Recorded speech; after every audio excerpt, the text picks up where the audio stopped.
Hello everybody, good evening and welcome to the United Stand. This is your latest Manchester United news and transfer news. We've got lots to talk about tonight. Ole Gunnar Solskjaer himself has come out speaking about transfers in the next few days.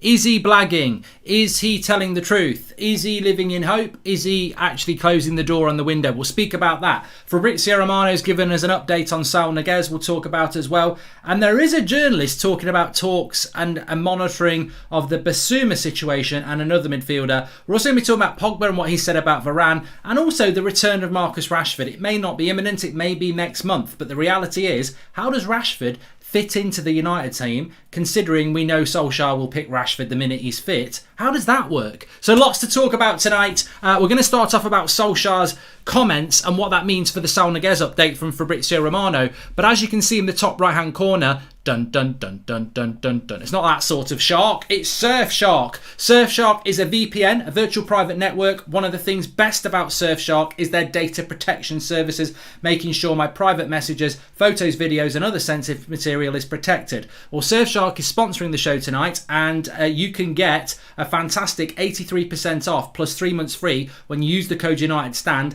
Link as always in the description. My favourite thing about Surfshark, and the thing I think you'll be most interested in, is that you can change your location on Netflix or other location specific based streaming services, so you can watch them from anywhere in the world. So if you want to watch Netflix in America but you're in the UK, you can change your location to America and watch Netflix from there if you have a Netflix login, and other location streaming services. You can use Surfshark across as many devices as you like, even if they're used at the same time, and it's available on every device you can think of, from Android to Linux, from Fire TV to iOS. I could go on, but I think you get the picture. As I said, 83% off, 3 months free when you use the code United Stand. Link in the video description. If you've got a virtual private network or you've not tried one before, give Surfshark a try. Really good. I use it a lot. Links in the video description. Give it a go. Right, on with the show. Let's talk about this. Mark, I have been a United stander for 5 years, says Karen. Lately you've been letting Ole off the hook too much. Has Ole been ruthless with Lingard to move him out? Well, you know, at the end of the day, it's not about...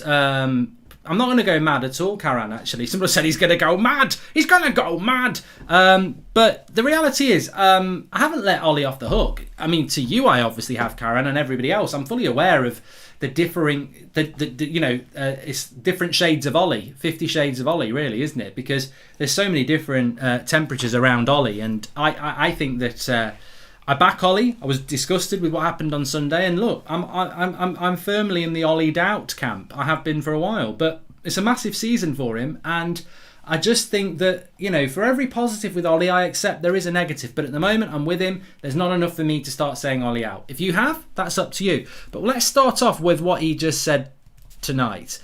He said that I don't think much is going to happen in relation to signings. If something happens, it's a bonus. You never know what happens in the world of football, but we've had a very good window and I'm happy with what we've done. You know, I mean, look, and also Fabrizio Romano has said that in relation to Saul Niguez, nothing imminent from Manchester United at the moment, just talks. Chelsea would be ahead, but there's nothing imminent at the moment from Manchester United. Talks continue. So Saul Niguez is available for free. It's a loan.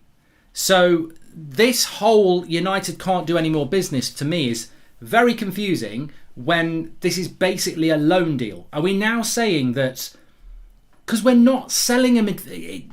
You know what? I'm not going to repeat anything that I've said before tonight. This is a brand new angle on this. I don't get why we've got to sell to buy. If we're going to get Saul Niguez, you don't need to sell because you're not buying. You're just paying wages for a year. And let's be honest, we're paying 80 grand a week to Phil Jones. Are we really going to start saying we don't want to give Saul Niguez his wages? I mean, come on. And also, why do we need to sell to buy a midfielder? It's the most ridiculous thing ever. It's like saying, you know, I'm not going to have a dessert with my steak. They're two separate things. Like, you know, this is the midfield. Jesse Lingard's an attacker. How can you say we're not going to get Saul Niguez, a midfielder, on loan unless we sell Jesse Lingard, an attacker? It doesn't make any sense. So I'm rather confused about this, and I actually think that in relation to Saul Niguez, if he goes to Chelsea, we've been beaten. That's what's happened, and I think what this is from Solskjaer is classic deflecting and, you know, doing the Glazers' dirty work and doing Ed Woodward's dirty work, because Ole will do that. And whether you like him or not, I actually respect it in the way that he's very consistent. He always has the club's back. Sir Alex Ferguson used to do it as well. So all these people who go in on Ollie saying, oh, I'm fed up with him sticking up for the Glazers and protecting the club. Sir Alex Ferguson used to do it as well. He never used to come out and slate the Glazers. You know, when we desperately needed a midfielder, he'd say there's no value in the market. And anyone who's a little bit older will remember that. So Solskjaer coming out and being the deflector, I've always said he's the deflector. He is the buffer between the fans and the Glazers. And always has been. And always will be. He always protects them. He won't come out and say anything. Whatever he privately thinks, maybe he loves the Glazers, maybe he hates them, but he will never publicly make that out. So I think in relation to Saul Niguez, the first thing I want to talk about Saul Niguez is that if we're going to do this deal, we can do this deal. And it's not about selling to buy. It's about doing the deal. I think if we don't get Saul Niguez and he goes to Chelsea, it's because Chelsea beat us. And if Chelsea don't get Saul Niguez, I think we'll get him. I think you know, say what you like, but I actually think it's deflection tactics. I think this is trying to make out that we don't want a player that we clearly are talking about. This deal is just, anybody would do it. Liverpool would do it. Man City would do it. You're not paying for him. Atletico Madrid want to loan him out. They want to loan him out for a year. And Manchester United wants a midfielder, but they don't want to buy one because they haven't sold anybody. I mean, it's so obvious that we want Saul Niguez. And if we don't get him, it's because Chelsea have got him. So I'm not going to believe this. We're not buying anybody now because we've got to sell to buy. Because I don't think Saul Niguez falls into the category of us needing to sell to buy. If you sell Jesse Lingard and you get Saul Niguez, it doesn't make sense. If you keep Jesse Lingard and you get Saul Niguez, it doesn't make any sense either.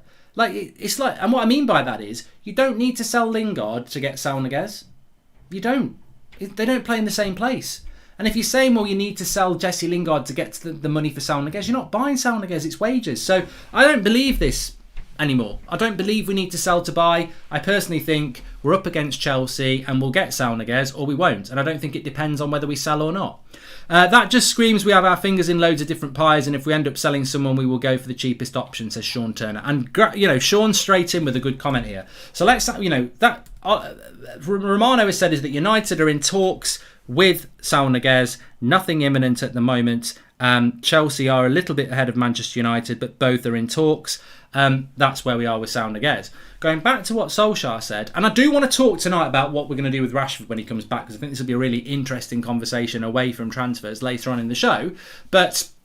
And I haven't forgot about what I said about Bissouma. There is a story about Bissouma. But let's just analyse what our manager has said. I don't think much is going to happen. If something happens, it's a bonus. You never know what happens in the world of football, but we've had a good window and I'm happy with what we've done. If you think that's a negative, and it is Solskjaer protecting the Glazers, and you could take that as a negative. But if you think that is Solskjaer saying he doesn't want to buy any more players and the transfer window's over, read it. I don't think much is going to happen. That's basically saying it's out of my control. Because if he doesn't want a transfer anymore, he can say it's over. He would say, our business is done, I'm happy with the window. End of story. I don't think much is going to happen. Straight away, if you analyse it, says, I don't think much is going to happen, meaning he doesn't know if anything's going to happen because he's not in control of transfers. If something happens, it's a bonus. That means I want something to happen, but I don't know whether it's going to happen. You never know what happens in the world of football, which means I want something to happen. You never know. Hopefully I'll get what I want. Those first three sentences, although they are backing the Glazers because that's what he always does, for me that screams I want a signing but it's out of my hands. And then he clarifies it's a good window, I'm happy with what we've done. Some people will take that statement from Solskjaer, who are Ollie in, and take it as a positive. Some people will take it as who are Ollie out and take it as a negative. To me, I agree with Sean. That statement from Solskjaer today about transfers says to me, I want somebody, but God knows whether it's going to happen with this board. That he could have literally said that and it would have come across as, you know, the Glazers are shit. What he's done is, in a nice way, is say, I want signings, it's out of my hands, I'm very happy with Varane and Sancho, hopefully we can get another deal in. That's basically what he said, he's just dressed it up in a nice way. Seth says, Bissouma's all we need, Phil Jones is leaving. Chaos Drive says, I don't know, I honestly feel like Ollie's likes the midfield based on how United plays, sticks to the same combinations and never switches it off. He does want a holding midfielder, that's all I can say, but you can believe that or not. However, What I do want to just drill down on there, Super Chat just came to Nigeria recently, and guess who gets the first one? Says AOK. Thanks very much there. Thanks very much, AOK. I know we've got a lot of support in Nigeria, and we always have done, so thank you very much for your Super Chat there. Smash a like, says Paul Robinson. But yeah, I just wanted to add to the end bit. You know where Solskjaer said it's been a good window and he's very happy with the business he's done? I think it's very easy for us to say, oh, bloody Solskjaer's useless. How can he be happy with that? We haven't sold anybody and we haven't bought anybody. Again, I can sit here and say that transfer window is a 6 out of 10 at the moment. We've sold nobody, which is embarrassing, and we've not bought a midfielder in, which is embarrassing.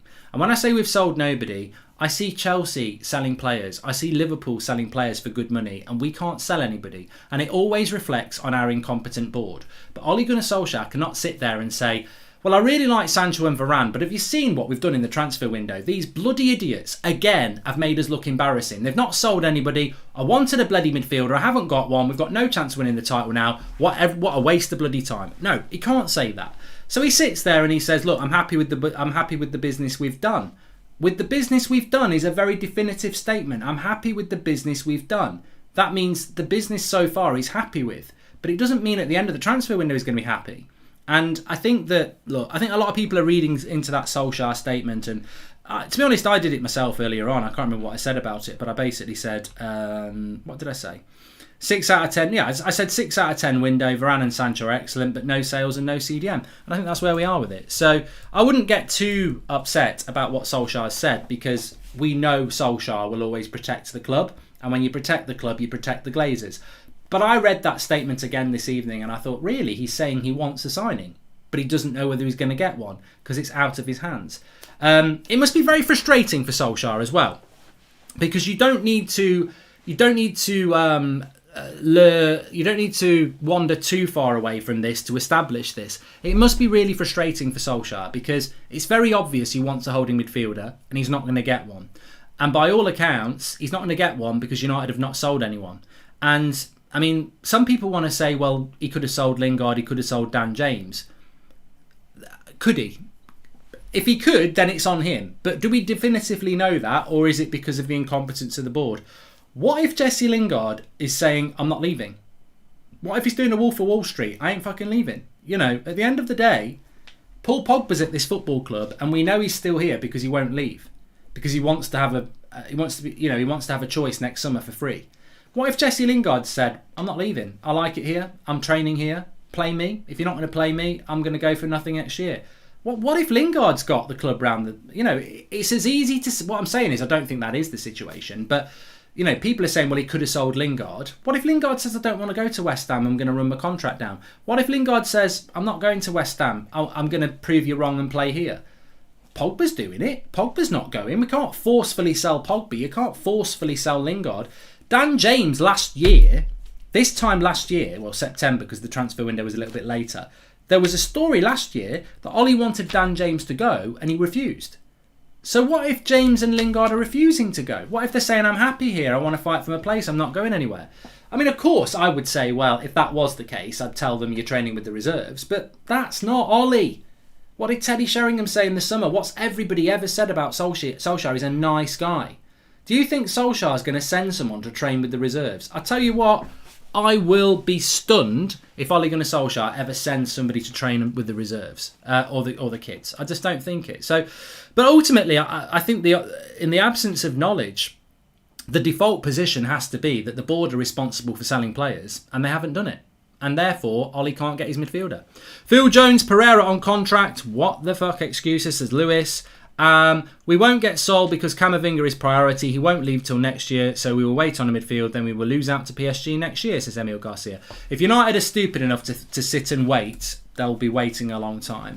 If Ollie tells Lingard and James that you are part of my plans, why would they push for moves? Yes, he wants a signing, but is he being strong and ruthless? I think I've just covered that, Karan.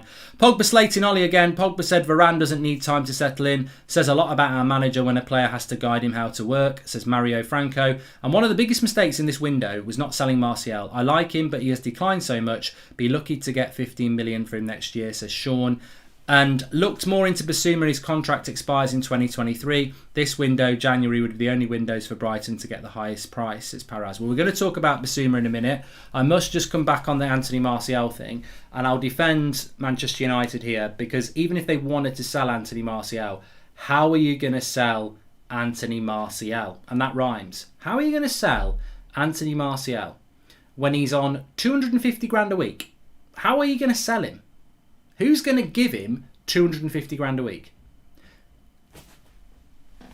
You know, I don't know how you're going to do it. I wouldn't sell Martial anyway. I still think there's a good player there. I know I'm in the minority a bit, but I don't see that. I don't see how that is an easy deal to do, Sean. But you know, we're going to talk about Pogba's comments in a minute about Varane, but let's talk about Bissouma, because I promised you that there was a story about Bissouma.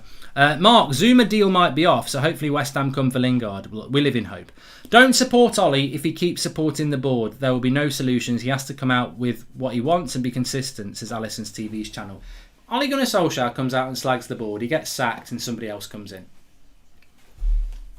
You know? But let's not turn it into that yet. We can talk about that in a minute. I want to talk to you about Bissouma. So there's a story I read tonight. It's from the Transfer Podcast. It's from Duncan Castles. Now, a week ago, he said we were in for Tchouaméni, and it got, shot down within 48 hours that it wasn't the case. He's come out and said that Manchester United are interested in Tchouaméni, that they're interested in Camavinga, and they have expressed an interest in Bissouma. It's not really had the exposure that it might have done if it was Fabrizio Romano, for the simple reason that, as I said last week, Duncan Castle's radar just seems to be very off. His Transfer Podcast a year or two ago used to be quite popular, but this summer he's been miles off, and I don't know why. And last summer he wasn't great either. I'm not saying he's awful. I wouldn't put him down at tier 5, but I certainly wouldn't have him as a credible transfer journalist based on this summer. And that in no way is that everyone gets judged on their ability. Footballers do as well. And I just think that he's not actually that good in relation to transfer news this summer when it comes to Manchester United. I don't know what he does about other clubs. And it's very hard to be consistent in the transfer business. So look, I'd love him to be a credible outlet on Bissouma, because I think we'd love Bissouma. But even the article, well, it's not even the article, even the statements themselves are full of holes, because if we buy Tchouaméni, people are going to go, well, he was right. If we buy Bissouma, people are going to say he was right. If we buy Camavinga, people are going to say he's right. But we're not going to buy all three. So it's going to be wrong on two. We'd probably be wrong all three. But even if he gets one, you've sort of thrown a lot of names there. Bissouma, Tchouaméni, Camavinga. Now, in fairness, I think, like Sean said, there's fingers in a lot of pies. I think United probably do like Camavinga, Niguez. I'm not convinced that we're in for Tchouaméni or Bissouma. But we clearly are looking at a number of players, but we're just not going to do it. And I agree. Look, like Kevin says, I would absolutely love to sign Camavinga,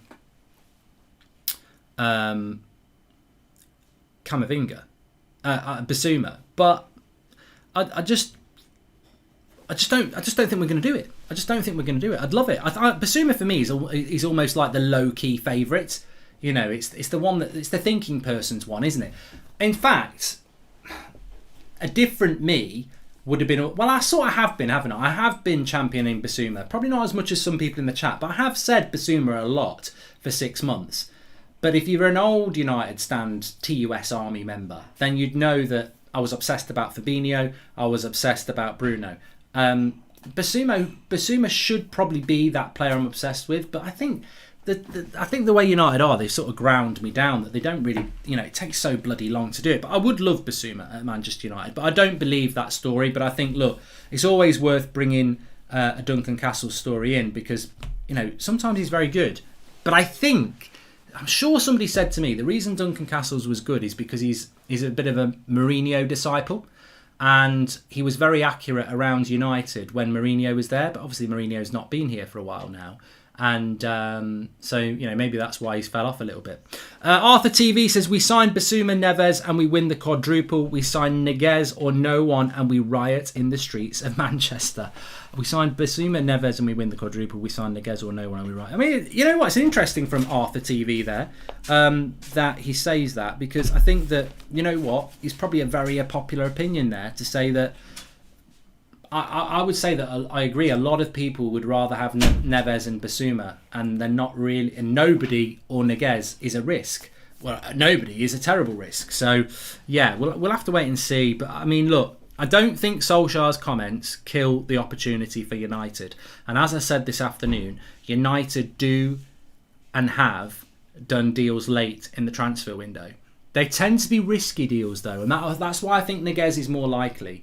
Because if you think about it, Cavani was right at the end of last year's transfer window. Nobody else wanted him, and he was free.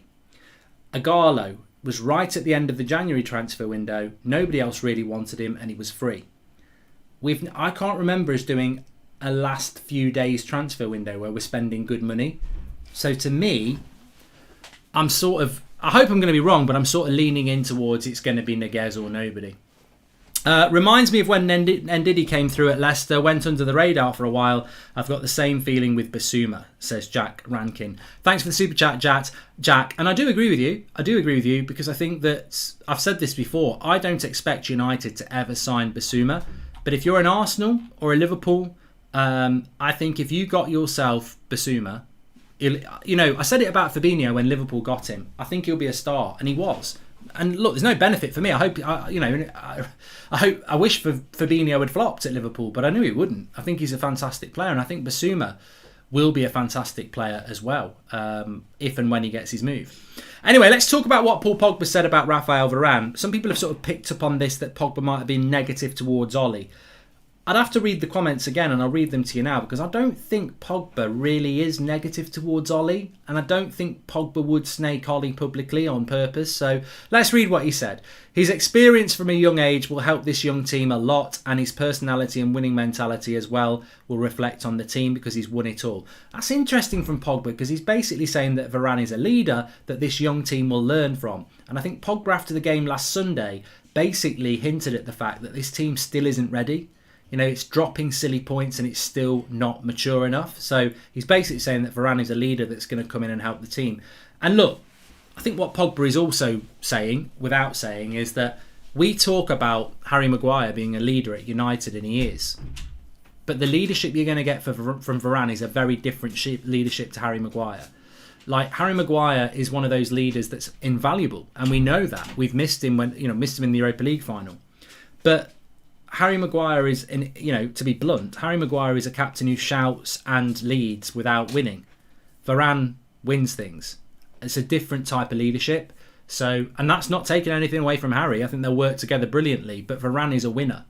And, Harry can shout about this, that and the other, but Harry's not a winner. Varane is. And together, hopefully Varane will turn Harry into the shouting leader who's won things.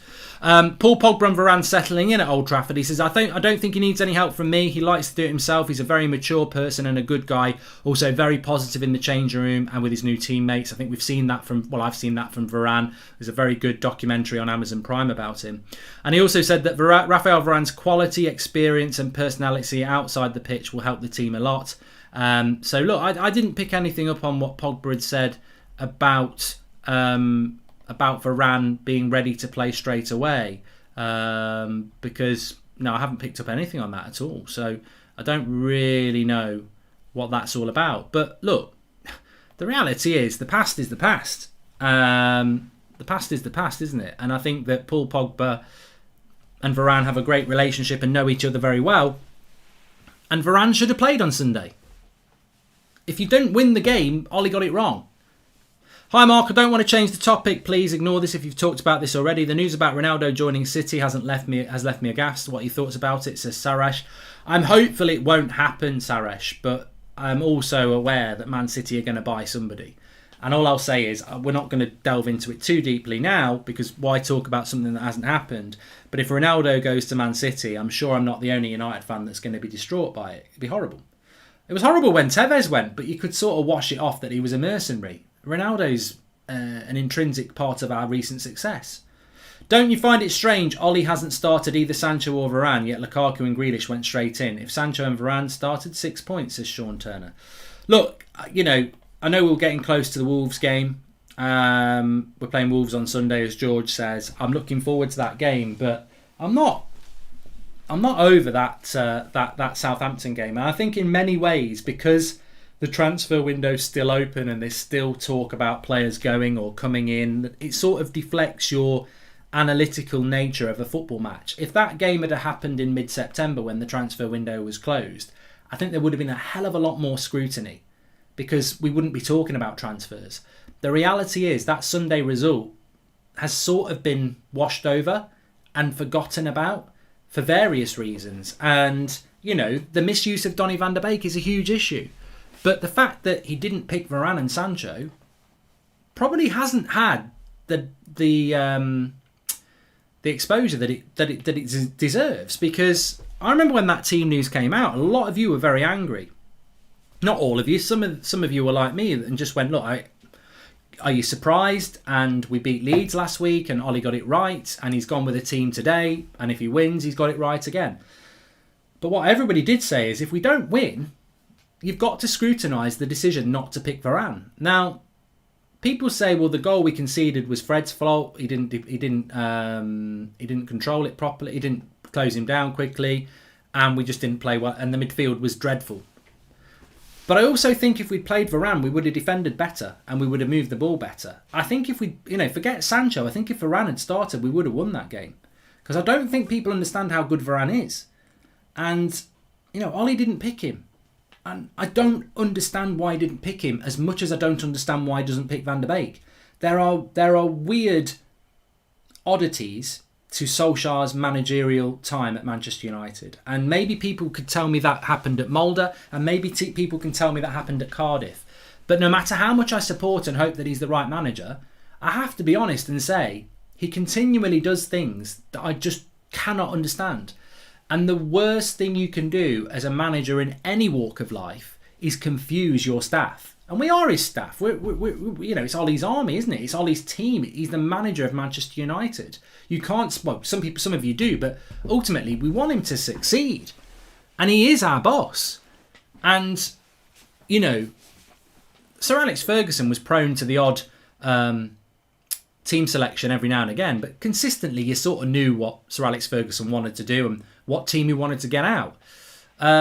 With Ollie, it's confusing. I cannot for the life of me understand why you would buy one of the world's best centre-backs and then not start him away from home against a team that plays a front two.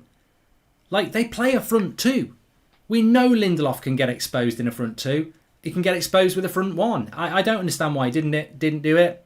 I wish I could offer you more than that, but I don't understand how he treats Van der Beek either. And I think if we had picked Varane at the weekend, we would have won. Sancho, we spent £74 million on. I could talk all night about why we're not using him, but my biggest fear about Sancho is that we don't use him properly. And I want to talk about that in relation to Rashford now. Keep an eye on Awara. He is also available on loan. Awar, says Jay. Okay, I don't think I've seen United linked to Awar at all. Ronnie loves us. He would never join City, says Sean Turner. I hope so. But you know what? What I would say about Ronaldo is twice he's been available now and twice we've not bothered to go for him. And at the end of the day, we're relying on Ronaldo's morals not to go to Man City because he played for Man United. But United aren't trying to get him. You know what I mean? What I'm trying to say is that we're asking Ronaldo to do us a favour when United won't even do him a favour and get him back at the club that he'd love to retire at. Craig C says, I was disgusted that Sancho and Varane didn't start on Sunday and Varane didn't even get a game. I think Varane will start on Sunday, 100%, which means why didn't we start him last Sunday? But I think we might play a back five against Wolves.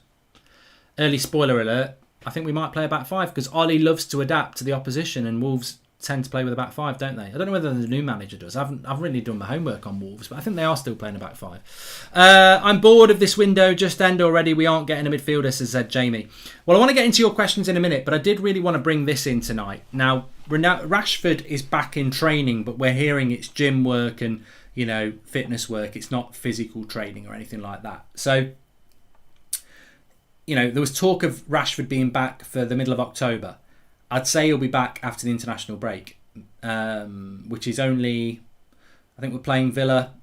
Is it Villa we play 2 weeks on Saturday? So, well, he might not be back for that, to be fair, but he's going to be back at some point in September. And it got me thinking, not about whether he's fit or not, but also in relation to Josh King to City confirms his hands.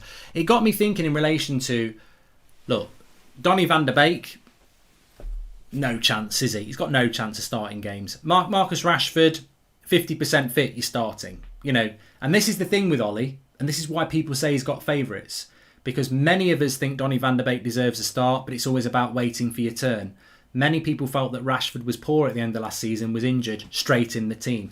Some people say it's hypocrisy. Some people say it's contradiction. Some people say it's favouritism. At the end of the day, how can Donny van der Beek, who deserves a chance and plays well, never get a chance really, but Marcus Rashford, who was injured, not playing well and wasn't fit, start? And you've got the same manager making those decisions. Like, one player doesn't get what they deserve and another player gets to start all the time no matter what. I'm not saying it's right or wrong, but what I'm saying is, again, it confuses people. Rashford will come straight back into that team. For me, rightly, he comes straight back into the team if it's a fully fit Rashford. For some of you, you will say, well, that's wrong. But I think we can all sit here, whether it's right or wrong, and say 100% without a shadow of a doubt, Rashford's not going to be sat on the bench waiting till Christmas to get his chance like Donny is. You know, and the reality is he's going to go straight back into that team. But it's very interesting because it's going to happen in the next month. How do you get Rashford? Do you think... I saw somebody saying today, this is going into an interesting topic. Ollie out, no tactics, no football style, clueless as Tarek Buster.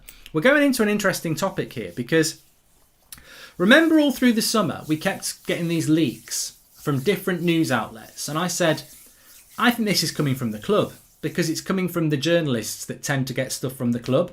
And it was all this talk about Solskjaer wanting to develop the way United play. He wanted to play with one holding midfielder and more attacking two midfielders, one with Bruno and one box-to-box, but one holding midfielder. And we sort of saw it in the pre-season game against Everton, where Matic sat and Donny was more expansive. And then we saw it on the opening game of the season where Fred sat and McTominay was more expansive. But then against Southampton, we went back to two holding midfielders in the first half. And then in the second half, we went with Matic sitting and Fred more expansive. But in none of these midfields have we really seen Paul Pogba play in that position of being more expansive with one person sitting. We've always been using Pogba off the left for a long time. If Rashford comes back and goes on the left and we move Paul Pogba into the midfield, I'm confused.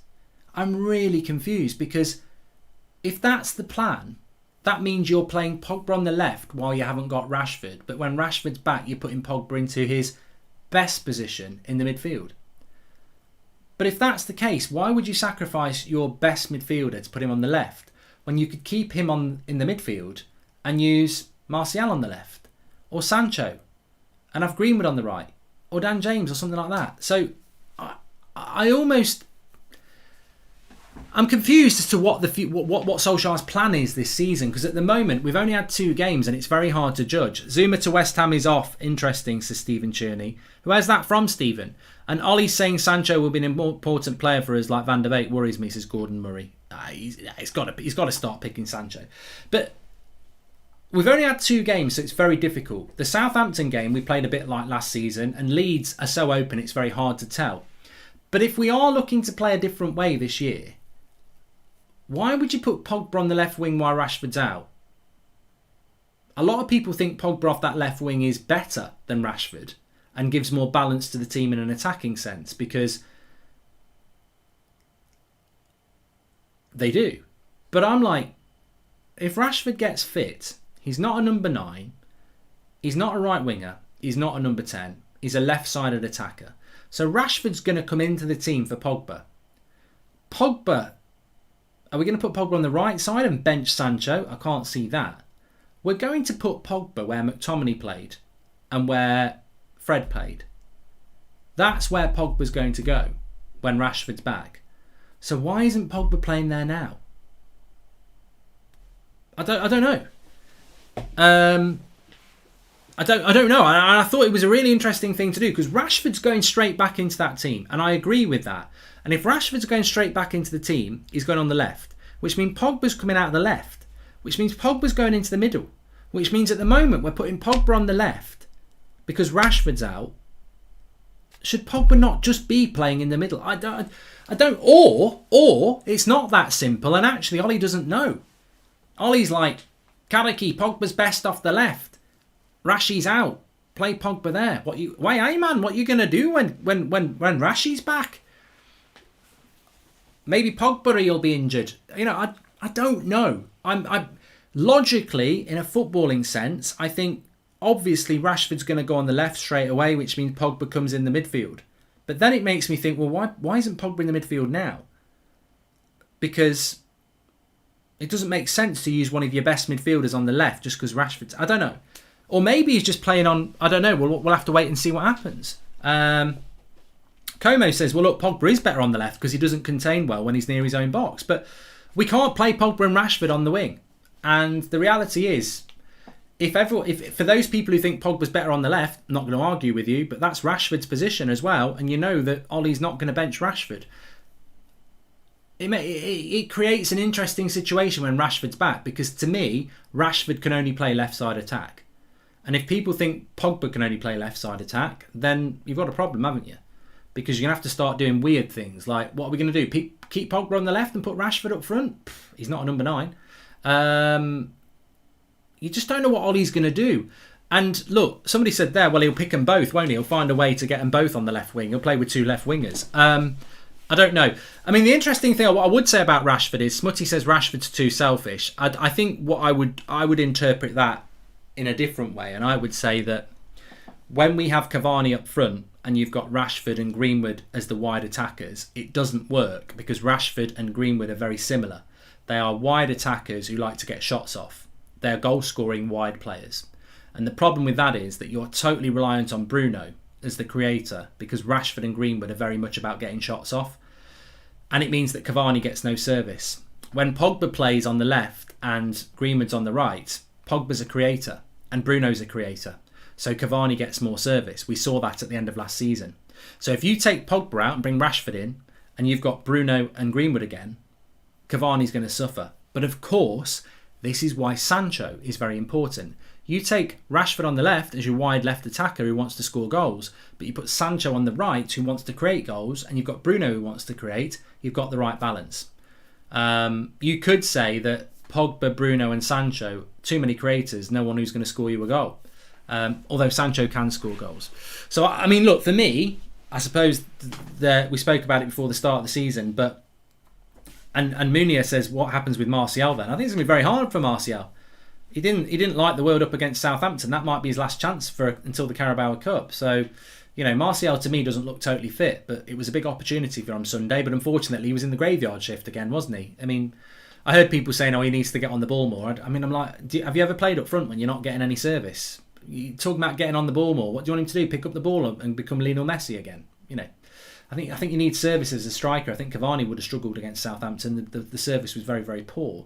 But I think for me, this is why we need a holding midfielder. The dream would be a holding midfielder who knows what they're doing. Paul Pogba box to box, Bruno ahead of him, Sancho, Cavani, Rashford. That would be my first choice number 6. My first choice front 6. And to be honest with you, I think if Pogba doesn't do it, I'd use Donny. But I think we're a million miles away from that. I think we've gone a million miles away from that because we haven't got a holding midfielder. And are we going to go back to playing Pogba in a pivot with 2 miles away from the action? This is we've started talking about Rashford, but we've actually ended up going back to the issue that we're going to have. I said this last week. I didn't anticipate we were going to have a problem until about October. We'd beaten Leeds. We beat them very convincingly. Everyone was excited. And I was like, we haven't bought a midfielder. And some people were saying, shut up moaning. Welcome to the Members Club, Michael Grundle. And I said, I'm not moaning.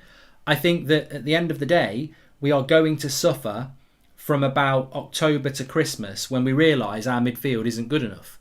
But I think for the first few weeks of the season, because everyone's fit and raring to go, and we've got easier fixtures, we'll win them all and everyone will get hyped by it. Unfortunately, that didn't even happen. We stumbled at the second game. Forget October, we stumbled at the second game.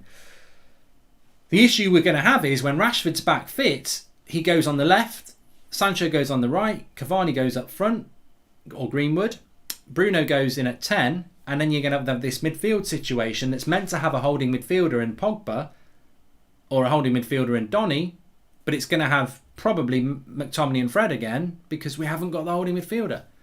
I don't know what Ollie's supposed to do, and I sympathise with him. How is he supposed to build the team he wants to build when the holding midfielder is the most important player in the team because he allows you to play a more expansive box-to-box player in a Pogba or a Donny? But he hasn't got the holding midfielder. The club haven't provided him with a holding midfielder. So there's a very big danger that he's going to have to play McTominay and Fred or Matic and whoever as a pair or get Pogba playing deep because he hasn't got the holding midfielder. It's a concern. And we've got 6 days to solve it. But, you know. Welcome to the Members Club, Isaac Nilsson. He can use Donny, but he chooses not to use him, says Shiraz. Well, we can go round and round the houses with Donny, but I ultimately think a holding midfielder is something that Solskjaer wanted, and for some reason we failed to do it. Varane means we don't need McFred, says Steve. Mate, it's not that easy. You know, that's the sort of thing somebody who's a Pratt says. Oh, we've got Varane, so we don't need a holding midfielder. We do need a holding midfielder.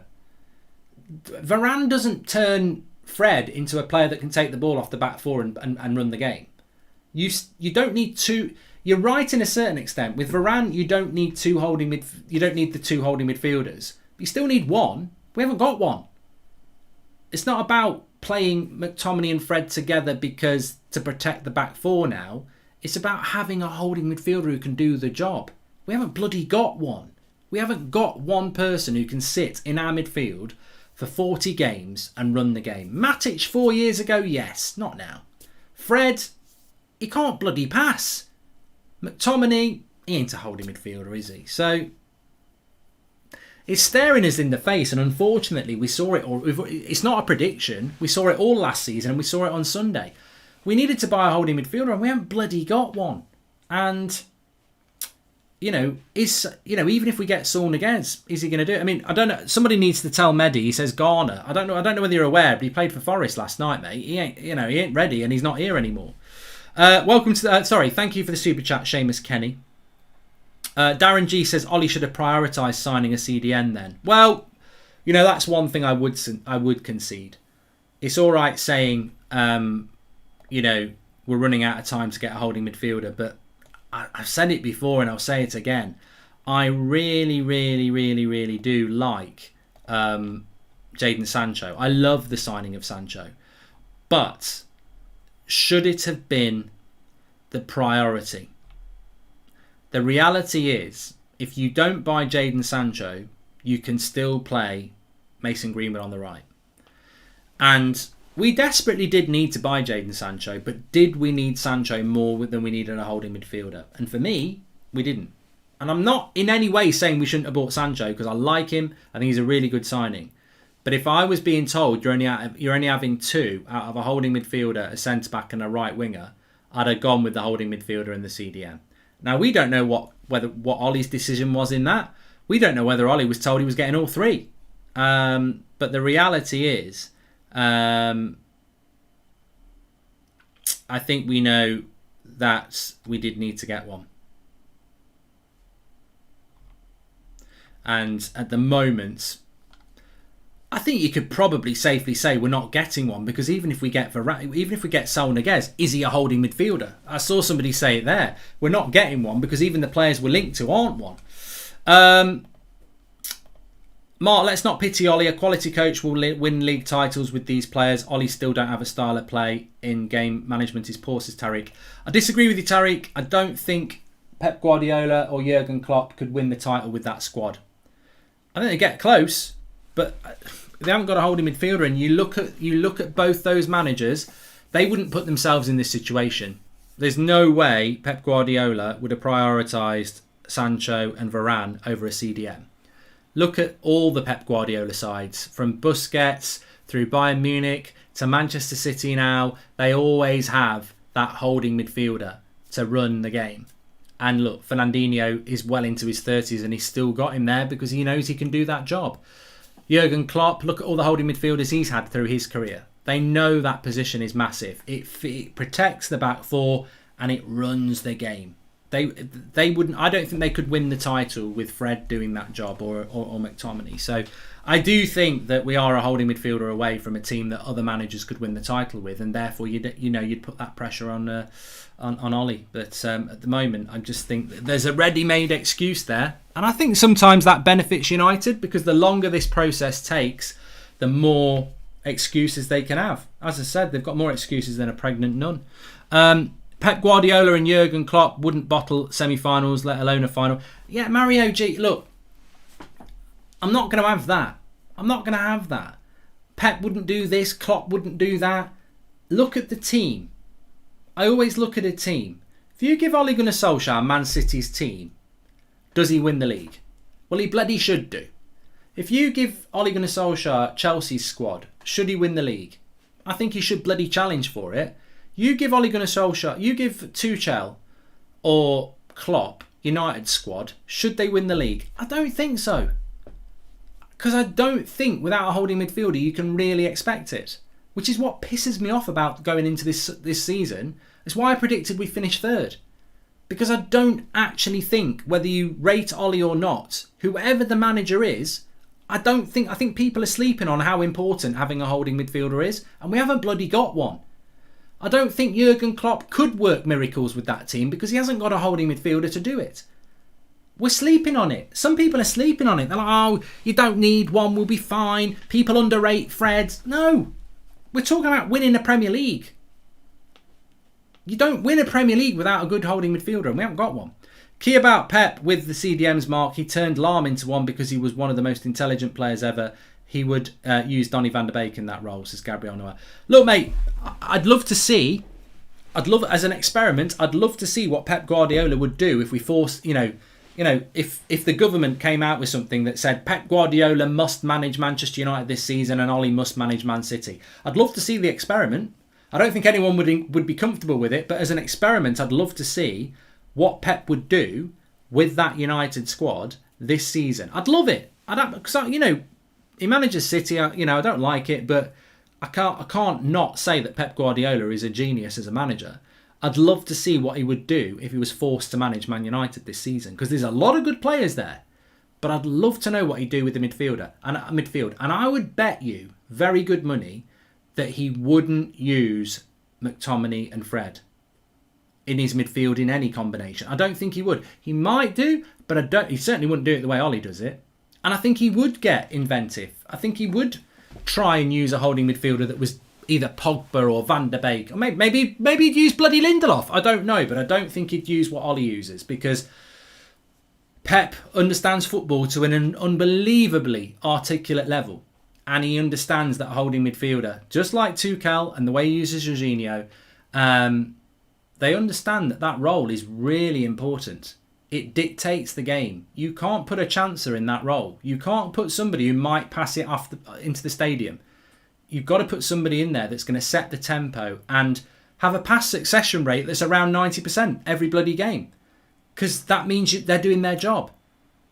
I remember playing football at about 18 for a relatively decent side. And the manager was like, I don't want us passing it backwards. I want us passing it forwards, because that's what we're trying to do, score goals. But also, I don't want you losing the ball. If you pass that ball forwards and it finds the person, you've done your job. I want you to move back for a receiving pass if you can. But if you get that ball and you pass it to somebody else forward, you've done your job. Concentrate on your passes and make sure you're finding them. And I thought, when you're 18, you're like, fucking hell, boring twat. But the older you get, you think, you know what, that's coaching, because ultimately what they are doing is, if everybody's drilled to try and pass it forward and ultimately make sure it's a good pass that finds the man, if you've got the ball and you're moving forward, it's a very simple game, isn't it? And that is why a holding midfielder is very important. People think a holding midfielder is all about tackling. Michael Carrick didn't really tackle. He was all about positional sense. He was brilliant. That's why the English press never got it, because he was a continental holding midfielder. The Spanish loved Carrick. The Barcelona players thought Carrick was amazing. The English press are thick. They were like, we want Scott Parker because he's always got dirty shorts. Yeah, because he's crap. No, I mean, seriously, Scott Parker wasn't bad, but he's sliding here, there and everywhere. It's like, was it Maldini said, if you slide tackling, it's because you're out of position. It's a last-ditch thing, isn't it? Which I suppose feeds interestingly into Wan-Bissaka. But yeah, Carrick never did slide tackling. Very rarely. He was a positional player. And he was also one of the best holding midfielders the Premier League's ever had because of how he ran the game. Sorry, Mark, just joined. We're hoping the signing of Zuma being off will trigger West Ham to try for Lingard unless they have another centre-back lined up, says Christian. I'd imagine they've got another centre-back lined up because they're obviously trying to find a centre-back. Richard says, what makes you think Ollie won't get a CDM and bench to continue playing favourites of McFred? Mark, frankly, I think it's almost a disincentive for players to come to United. They just get benched by Ollie. Well, Richard, I understand what you're saying, but it's obviously not it's obviously not stopping players coming to United. We've just bought one of the best centre-backs in the world. Ollie with City and Pep with United. Good vlog material, Mark, says Saresh. I'd love to see it. I'm sure most people would love to see it. You know, like on Football Manager, you can sim a season where you put a load of good players into a team. I'd love to see it. Mehdi says, hey Mark, with Haaland's release clause activating in time for the January transfer window, do you think United will be able to buy him in January? Mehdi, as I said this afternoon, I spoke about Haaland there, so check the video out from this afternoon because it will be more in depth than what I'm about to say now. The problem with Erling Haaland is that Mino Raiola wants about 30 million in a signing on fee, and Haaland wants about 40 million in wages a year. That's 70 million on top of the 75 million release clause. That's 150 million quid as a package.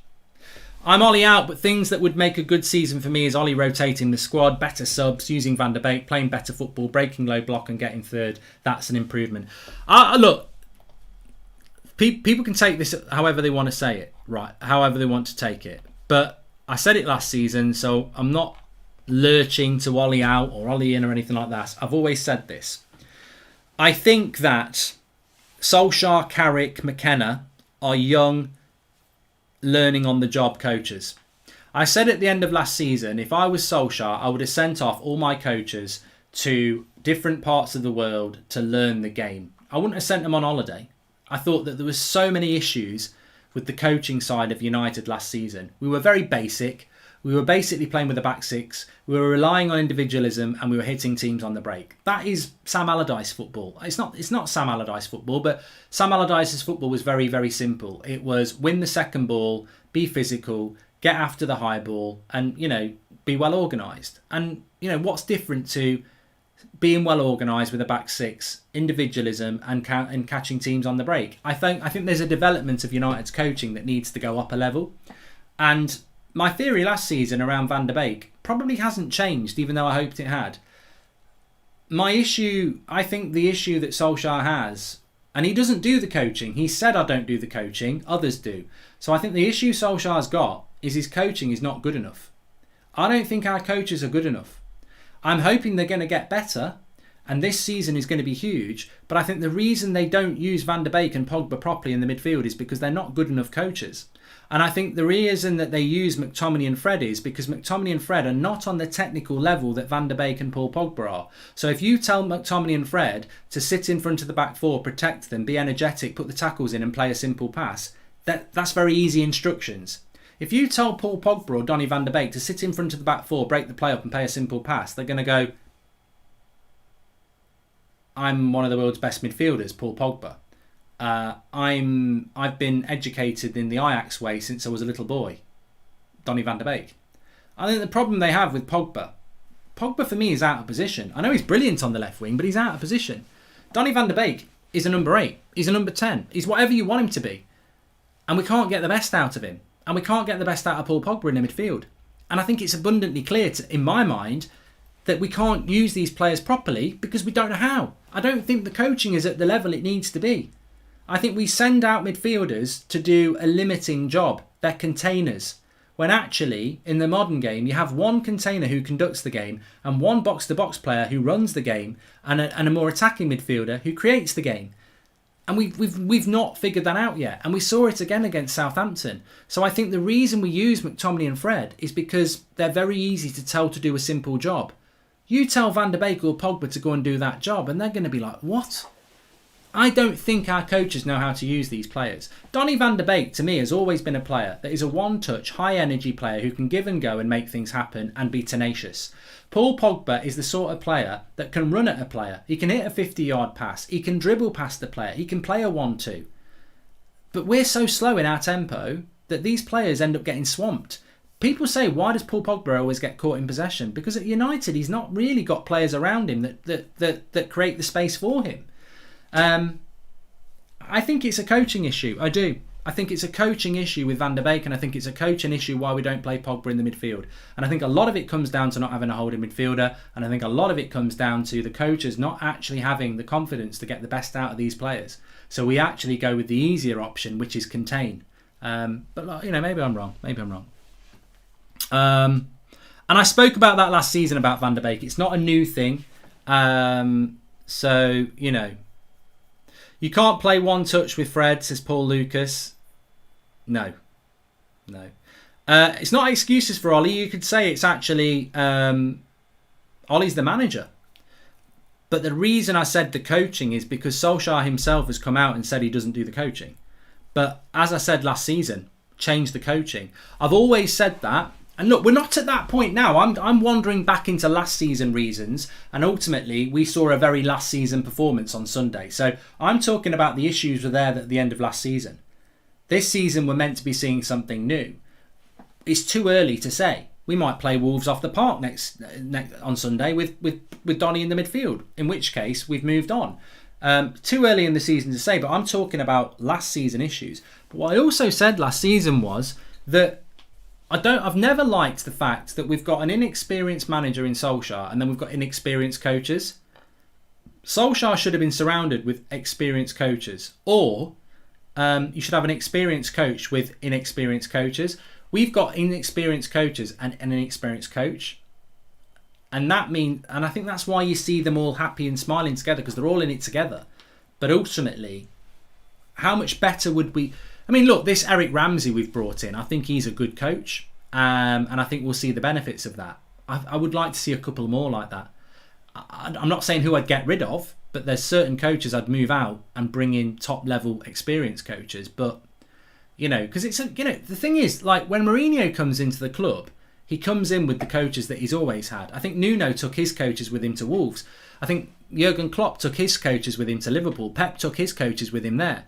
What people forget is as well that Ole Gunnar Solskjaer landed as an interim manager from Mulder on his own. And it was like, hello Karaki, hello McKenna, hello Feelany. It wasn't like Ollie came in with his coaching squad. He came in on his own with people he knew from the club. And it was like, get on with it. Inexperienced together. Hardly any top club does that. I bet Ancelotti took his coaches with him. Whether he did or he didn't, it doesn't matter. In the main, most managers have a team around them that they know and bring with them to a job. People forget that. Carrick, McKenna, Phelan, Ollie and all the others, a lot of that's inexperience. But of course it's inexperienced in working together, because they were basically thrown together. Because it was only meant to be a 6-month gig. So, that's something in itself as well. It's not like Ollie came to United with his specialist training coaches and team behind him. He came on his own and got given everybody else. And yeah, they get on, but do they work? Well, they finished second and third, some would say. Sorry, I'm just trying to read this. Hi, Mark. I'm a little older than you. Usual watcher. Do you think this is the worst midfield we've had in the last 20 years, says Stephen Atkinson? I think we've fielded worse midfields than that, but I think the reason this midfield is exposed is because we've got so many good players around it now. When you've got Varane and Maguire, and you've got Sancho Cavani and Pogba and Bruno and Luke Shaw around them, your midfield is going to look worse. It's not keeping up with the team that's developing around it. With Varane could allow a more defensive number 8, Saul, says Joshua O'Sullivan. I'd be interested to see if we got Saul Niguez, how we would use him, really. If the coaching is bad, that's on Ollie. Ollie complements the coaching. Ollie picks his coaches. Playing better football is an improvement for me, says Leo Man United. Oh, I wouldn't disagree with that, mate. I wouldn't disagree with that.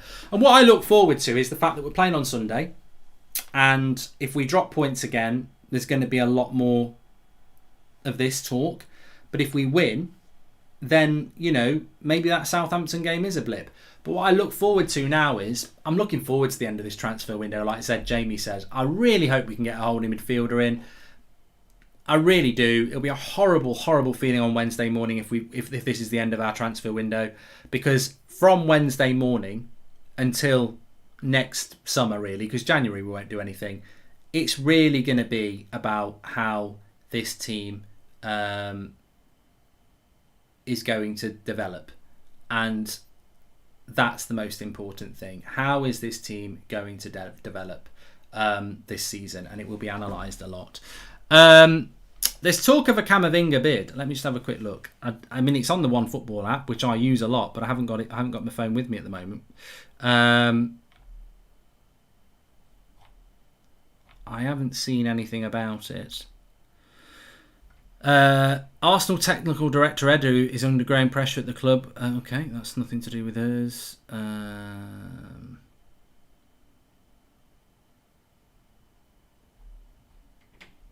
Apparently the Zuma deal's back on. The main issue between Kurt Zuma and West Ham is about agents. Chelsea want Zuma to go as they're ready to bid for Tukunde. West Ham will try to resolve the problems with Zuma. Deal in danger, but no... yeah. It's not over yet, says Romano.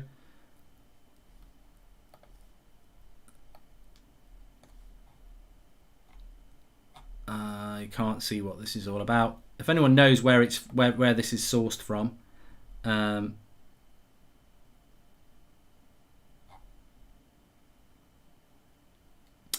I still think that Camavinga's the number one target anyway. I said that a couple of weeks ago, didn't I? I said, you know, for me, the two most likely outcomes were Camavinga or nobody. So it can still happen. And remember, we were very, was it the start of July? We were very in for Camavinga then. So it can happen. It can happen. Will it happen?